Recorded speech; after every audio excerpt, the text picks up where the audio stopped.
Assalamualaikum warahmatullahi wabarakatuh. Bapak dan Ibu, sobat sehat semua, para pejuang napas lega di seluruh Indonesia. Pernahkah Bapak atau Ibu merasakan seolah-olah udara di sekitar kita tiba-tiba menjadi tipis dan tidak cukup? Kita sudah berusaha menarik napas dalam-dalam, sekuat tenaga, tapi rasanya udara itu hanya sampai di tenggorokan, tidak mau masuk sepenuhnya ke dalam dada yang terasa berat, penuh, dan tidak nyaman. Napas yang pendek ini seringkali datang bersama saudaranya, yaitu rasa cemas. Semakin kita cemas, semakin sesak. Semakin sesak, semakin kita cemas. Saat sensasi yang menakutkan itu datang, pikiran kita seringkali langsung melukis gambaran-gambaran terburuk, bukan? Terutama di keheningan malam. Kita mulai bertanya-tanya, jangan-jangan ini jantung saya yang sudah lemah? Atau, wah, sepertinya paru-paru saya sudah rusak karena usia. Rasa cemas dan panik pun seringkali datang menyertai, yang justru membuat napas kita menjadi semakin pendek dan tidak teratur. Ini adalah sebuah lingkaran setan penderitaan yang sangat menyiksa. Namun, bagaimana jika hari ini saya beritahu Anda sebuah rahasia bahwa untuk meredakan sebagian besar jenis sesak napas yang sering kita alami karena dahak atau cuaca dingin, pertolongan pertamanya bukanlah sesuatu yang berasal dari kotak obat, melainkan dari dalam tanah subur di pekarangan kita sendiri. Bagaimana jika saya katakan bahwa sebuah rimpang sederhana yang aromanya begitu kita kenal, yaitu sepotong jahe, bisa menjadi jawaban dari doa kita untuk bisa bernapas dengan lega? Selamat datang kembali di channel kesayangan kita, Sobat Sehat Penyakit Dalam. Saya Dr. Irfan Ali. Sebagai seorang dokter, saya seringkali memberikan resep-resep modern kepada pasien saya. Tapi di saat yang sama, saya juga sering membisikkan resep rahasia dari nenek moyang kita yang telah terbukti secara turun-temurun. Sebuah bisikan kearifan yang diwariskan dari generasi ke generasi untuk membantu melegakan pernapasan yang kini semakin diakui oleh ilmu pengetahuan modern. Maka dari itu, saya memohon kesediaan Bapak dan Ibu untuk menyimak perbincangan kita kali ini sampai tuntas. Informasi ini sangat praktis, mudah dibuat, dan bisa menjadi pertolongan pertama yang sangat berharga di rumah. Menulis, saya mau napas lega di kolom komentar, bukan sekadar tulisan, melainkan sebuah doa untuk paru-paru kita. Sebuah janji pada diri sendiri untuk lebih peduli pada setiap tarikan napas yang selama ini seringkali kita anggap biasa saja. Untuk membuka wawasan kita, izinkan saya bercerita tentang Mbah Sumi, seorang nenek berusia 72 tahun yang tinggal tak jauh dari sini, di lereng Gunung Sindoro yang sejuk, di Wonosobo. Di masa mudanya, beliau adalah seorang penjual jamu gendong yang tangguh, semangatnya masih menyala-nyala. Namun tubuhnya mulai menunjukkan jejak dari kerja keras dan paparan udara dingin selama puluhan tahun. Beliau datang ke klinik saya dengan keluhan utama batuk berdahak yang tidak kunjung sembuh. Dahaknya, menurut beliau, sangat kental dan lengket seperti lem, membuatnya sulit sekali untuk bernapas. Dadanya terasa begitu berat dan penuh, seolah-olah ada dahak yang duduk di sana dan tidak mau pergi. Rasa gatal di tenggorokannya juga terus-menerus memicu batuk yang tak berkesudahan dan melelahkan. Dengan suara yang sedikit serak dan napas yang terdengar berat, beliau berkata, "Dok, dada saya ini rasanya seperti ada lemnya. Dahaknya kental sekali. Mau dikeluarkan susah. Kalau sudah begitu, napas saya jadi pendek. Dan kadang ada bunyi ngik-ngik pelan." Beliau menambahkan, "Saya jadi malu kalau mau ikut pengajian, Dok. Nanti batuk-batuk terus, mengganggu yang lain. Saya jadi takut mau mandi pagi sekarang.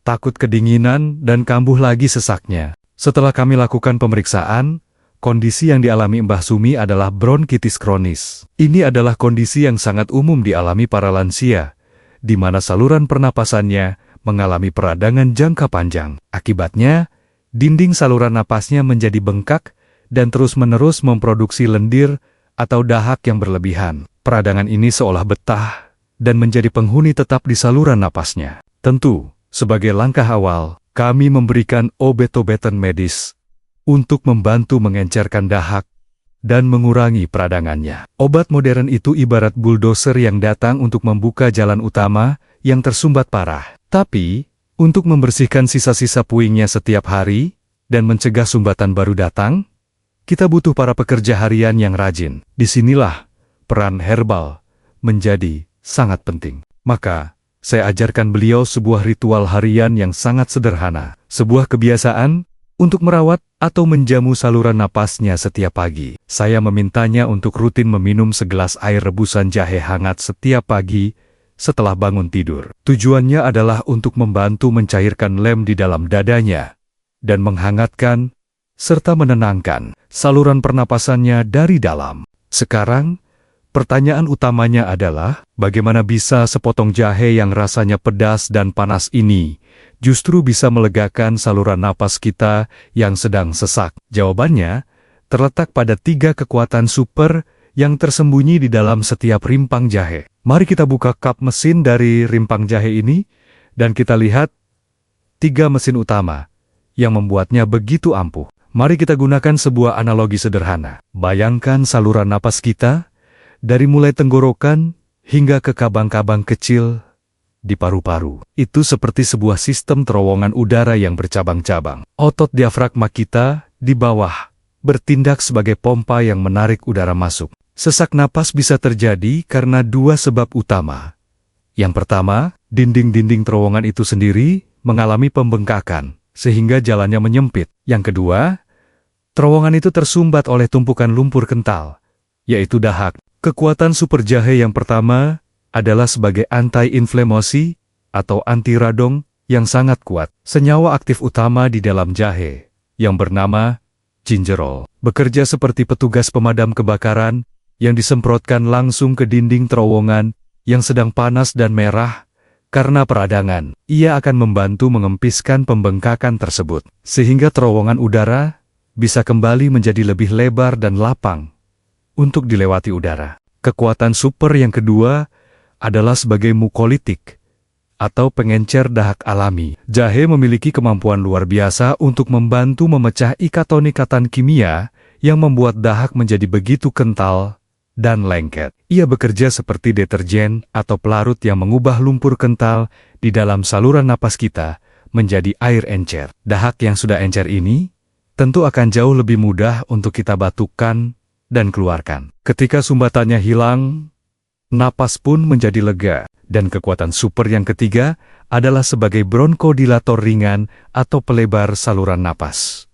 Beberapa penelitian menunjukkan bahwa senyawa-senyawa tertentu di dalam jahe dapat membantu merelaksasikan otot-otot polos yang melingkari saluran napas kita. Ia bertindak seperti membantu melonggarkan dasi yang terlalu kencang di leher saluran napas kita, memberikan sedikit ruang lebih bagi udara untuk bisa masuk dan keluar dengan lebih lancar, tanpa halangan. Jadi, bisa kita lihat, jahe bekerja dari 3 sisi secara bersamaan dalam satu waktu. Jalannya diperlebar dengan mengurangi radang, sumbatannya dicairkan agar mudah dikeluarkan, dan gerbangnya sedikit dibuka agar lebih lapang. Ini adalah sebuah kerja tim yang sangat efektif dan cerdas dari alam untuk membantu melegakan pernapasan kita yang sedang terganggu akibat dahak dan peradangan. Namun, dan ini bagian yang sangat penting untuk kita pahami bersama, seperti semua hal yang kuat,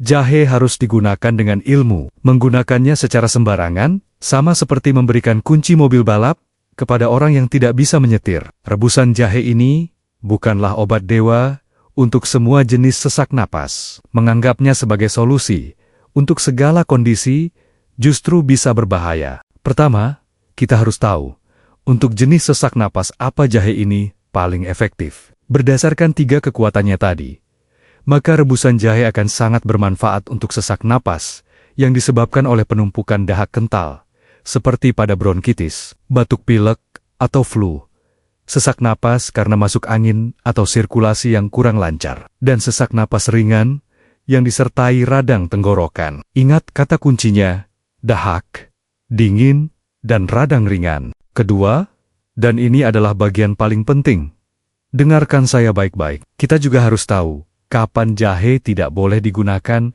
sebagai pertolongan pertama. Jika sesak napas Anda muncul secara tiba-tiba dan sangat berat, disertai nyeri dada seperti ditekan, keringat dingin, atau pusing hebat, itu bisa jadi tanda serangan jantung. Jika sesak napas disertai bunyi ngik yang keras, dan Anda punya riwayat asma, itu adalah serangan asma akut. Jika sesak napas disertai bengkak di kedua kaki, itu bisa jadi tanda gagal jantung. Dalam ketiga kondisi darurat ini, lupakan dapur. Segera cari pertolongan medis. Saya pernah mendengar cerita tentang Pak Jono yang merasakan nyeri dada dan sesak napas hebat. Karena mengira hanya masuk angin biasa, beliau mencoba mengatasi gejalanya hanya dengan meminum air jahe. Beliau menunda pergi ke rumah sakit. Ternyata, itu adalah sebuah serangan jantung. Keterlambatan penanganan ini berakibat sangat fatal, meninggalkan penyesalan mendalam bagi keluarganya. Ini adalah pelajaran yang sangat mahal. Kesalahan ketiga yang sering terjadi adalah dalam cara mengonsumsinya, yaitu dengan menambahkan gula berlebihan. Banyak sekali dari kita yang menyukai wedang jahe yang manisnya legit. Padahal, gula adalah makanan favorit bagi bakteri jahat. Memberikan banyak gula saat kita sedang batuk berdahak, itu ibaratnya kita memberi makan dan menyuburkan musuh yang sedang kita coba perangi. Gula juga bisa memicu peradangan dan membuat dahak semakin kental. Pasien saya, Ibu Ranti, sangat suka membeli wedang jahe dari penjual keliling setiap malam. Beliau merasa badannya hangat, tapi batuk berdahaknya tidak pernah benar-benar sembuh. Setelah saya sarankan untuk membuat sendiri di rumah tanpa gula, barulah beliau merasakan perbedaan yang signifikan. Dahaknya menjadi lebih encer, dan pernapasannya lebih lega. Dan kesalahan keempat adalah dosis yang terlalu pekat atau berlebihan. Niatnya mungkin agar lebih cepat sembuh, tapi mengonsumsi jahe dalam jumlah yang terlalu banyak justru bisa berbalik menjadi masalah. Setiap obat ada dosisnya, termasuk herbal. Dosis jahe untuk menghangatkan tubuh berbeda dengan dosis yang bisa melukai lambung. Jangan pernah berpikir lebih banyak berarti lebih baik. Pak Budi, karena ingin cepat sembuh dari batuknya, merebus 10 ruas jahe dalam 1 gelas air, lalu meminumnya. Bukannya sembuh, beliau justru berakhir dengan nyeri ulu hati yang hebat dan dada yang terasa panas karena asam lambungnya naik. Rasa panas di dadanya itu, menurut beliau, rasanya lebih menyiksa daripada batuknya sendiri. Alih-alih melegakan napas, tindakan ini justru menambah penderitaannya. Baiklah, agar tidak ada lagi yang salah langkah, saya akan tuliskan resep resminya di sini untuk keluarga saya semua. Mari kita buat resep rahasia dokter ini dengan cara yang paling aman, efektif, dan tentunya mudah untuk diikuti di rumah. Instruksi pertama adalah pemilihan bahan dan persiapannya. Ambil 1 hingga 2 ruas jari jahe. Di tanah subur seperti di Wonosobo sini, jahe emprit atau jahe merah terbaik sangat mudah didapatkan di pasar. Pilihlah jenis ini jika ada, karena kandungan minyak atsirinya lebih tinggi dan rasanya lebih pedas berkhasiat. Cuci jahe hingga bersih, tidak perlu dikupas kulitnya, lalu cukup digeprek atau dimemarkan hingga sedikit pecah. Instruksi kedua adalah cara merebusnya. Masukkan jahe yang sudah digeprek ke dalam panci berisi 1 hingga 2 gelas air bersih. Gunakan api kecil saja. Biarkan saripati dan minyak-minyak baik dari jahe keluar secara perlahan selama 10 hingga 15 menit. Api kecil menjaga agar minyak-minyak atsiri yang berharga di dalam jahe, yang berfungsi melegakan napas, tidak menguap dan hilang sia-sia. Instruksi ketiga, Anda bisa menambahkan teman-teman yang juga bermanfaat. Untuk menambah efek menenangkan dan aroma yang wangi, Anda bisa menambahkan sebatang sereh yang juga sudah digeprek. Setelah air rebusan menjadi hangat, Anda juga bisa menambahkan 1 sendok teh madu murni sebagai pemanis alami yang juga bersifat antibakteri, atau beberapa tetes perasan jeruk nipis untuk tambahan vitamin C yang bisa membantu memecah dahak. Instruksi keempat adalah cara meminumnya. Tuang air rebusan ke dalam cangkir selagi hangat. Sebelum meminumnya, lakukan inhalasi uap jahe selama 1 menit. Dekatkan cangkir ke hidung Anda, dan hiruplah uap hangatnya dalam-dalam melalui hidung. Lalu hembuskan perlahan melalui mulut. Uapnya sendiri sudah merupakan sebuah terapi inhalasi alami yang sangat efektif. Setelah itu, barulah minum airnya secara perlahan. Analogi positif dari kebiasaan ini adalah Meminum rebusan jahe hangat ini, ibarat kita sedang memberikan selimut hangat dan pijatan lembut untuk saluran napas kita dari dalam. Ia memeluk saluran napas kita, menenangkannya, dan seolah membisikkan pesan tenang, semua akan baik-baik saja kepada sel-sel yang sedang meradang dan bekerja keras. Selain melegakan napas, selimut hangat dari jahe ini ternyata memiliki banyak sekali manfaat tambahan lain. Saat saluran napas kita bahagia, ternyata seluruh warga di kota tubuh kita pun ikut merasakan manfaatnya. Manfaat tambahan pertama, tentu saja, melancarkan peredaran darah ke seluruh tubuh. Kedua, jahe adalah obat anti nyeri alami yang sangat baik untuk mengurangi nyeri sendi, karena efek entirodinia bekerja di sendi, sama seperti ia bekerja di saluran napas. Ketiga, sangat ampuh untuk meredakan mual dan masalah pencernaan. Keempat, membantu meningkatkan sistem kekebalan tubuh. Dan kelima, beberapa penelitian menunjukkan jahe bisa membantu menurunkan kadar gula darah.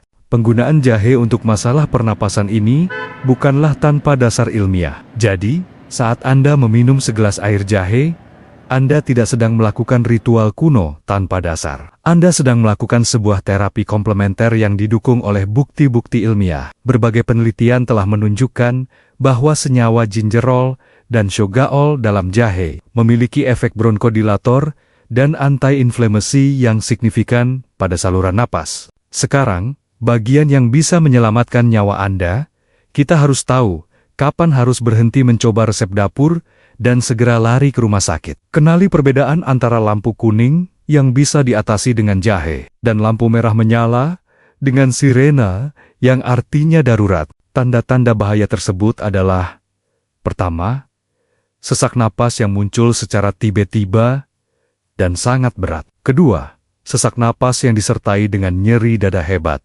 keringat dingin, atau pusing hebat. Ketiga, jika bibir, lidah, atau ujung-ujung kuku Anda tampak berwarna kebiruan. Keempat, sesak napas yang tidak membaik sama sekali meskipun Anda sudah beristirahat.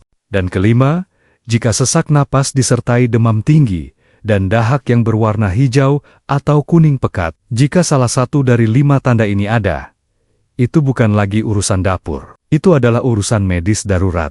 Kita telah sampai di penghujung perbincangan kita. Pesan kunci yang ingin saya titipkan untuk kita renungkan adalah sebuah perbandingan. Hari ini, tanggal 3 Oktober tahun 2025, harga seruas jahe di pasar mungkin tidak lebih dari Rp1.000. Tapi rasa lega dan nikmat dari satu tarikan napas yang dalam, penuh, dan lapang, itu sungguh tidak ternilai harganya. Terutama saat kita sedang berjuang melawan rasa sesak yang menakutkan. Pilihan kini ada di tangan Bapak dan Ibu. Apakah kita akan terus mengabaikan sesak napas ringan sebagai angin lalu dan membiarkannya berlarut-larut, ataukah kita akan mulai hari ini mencoba memberikan pelukan hangat dari alam ini untuk saluran napas kita, sambil tentunya tetap waspada terhadap sinyal-sinyal bahaya dari tubuh kita? Ini adalah pilihan antara kearifan proaktif dan kelalaian pasif. Sebagai penutup, saya punya satu permohonan tulus. Di luar sana, banyak sekali orang tua yang menderita karena batuk berdahak dan napas yang berat, terutama di daerah dingin seperti di Wonosobo sini. Bagikan video ini sebagai sebuah resep hangat yang bisa memberikan kelegaan bagi mereka. Jadilah sumber kehangatan bagi lingkungan Anda. Satu share dari Anda bisa membuat napas seseorang menjadi lebih lega malam ini. Jangan lupa untuk menekan tombol like jika informasi ini bermanfaat, dan subscribe agar kita bisa terus belajar bersama. Di video selanjutnya, kami dari Sobat Sehat Penyakit Dalam akan membahas tentang 3 jenis buah yang sering dianggap sepele dan murah, tapi ternyata sangat ampuh untuk mengatasi masalah sembelit yang sering menyiksa para lansia. Ingatlah selalu pesan saya, alam adalah apotek pertama kita. Pelajari resepnya, hormati dosisnya, dan kenali batas kemampuannya. Wassalamualaikum warahmatullahi wabarakatuh.